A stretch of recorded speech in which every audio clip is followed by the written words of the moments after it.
Hi there. Today we're going to read the book A Walk in the Woods. The author is Paige Lisson. She wrote the story. The illustrations are done by Ron Leeser. He drew the pictures. Let's begin. A Walk in the Woods. The title of our story gives us a clue or a hint that we're going to be learning about a walk in the woods. Perhaps maybe some things that we might see while we take a walk in the woods. Our focus word is the word we, so we'll also be looking for the word W-E, we, while we read today. Here is our focus word highlighted in yellow.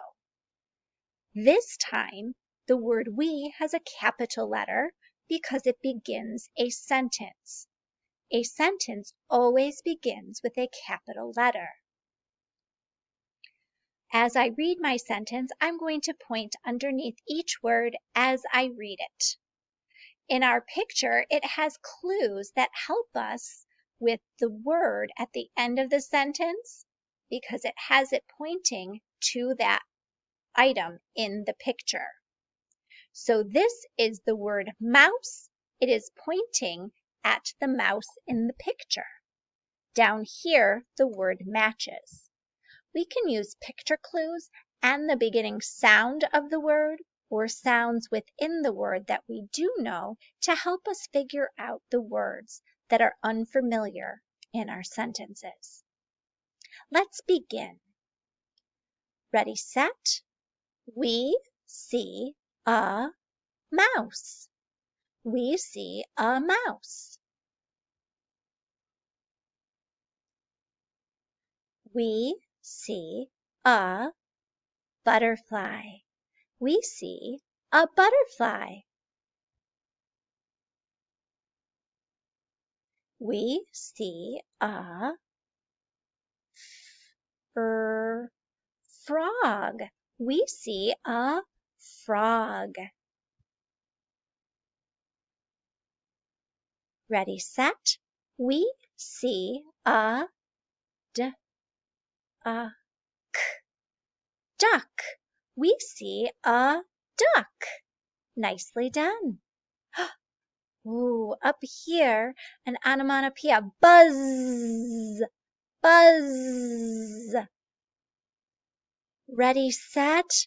We see a bee. We see a bee. Nicely read, my friends.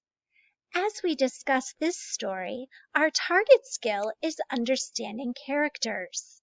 Our questions are, who are the characters in the story? What are they doing? So let's go back and read this story and think about who the characters are in the story and what they are doing. We'll begin on page 2. We see a mouse. We see a butterfly. Who is the we in our story that is talking to us? Who is telling us that we see a butterfly? Yes, it's this man and the woman, or the girl. The man and the girl are the characters. They are saying, we see a butterfly. We see a frog. We know it is them saying we because look, she has binoculars and she's looking at the frog. We see a duck. And there it says, we see a bee. What are they doing throughout the story? They have a binoculars around their neck and they're looking at the animals as they're in the woods. So that is what they are doing. So our characters are taking a walk in the woods and they're looking at the different animals that they see. Our text to world down here to talk about it says, draw a picture of an animal you can see on a walk in the woods. Tell about the animal. So that's something that you can do. Draw a picture of an animal you can see on a walk in the woods and tell about the animal. Thank you for reading and learning with me, my friends.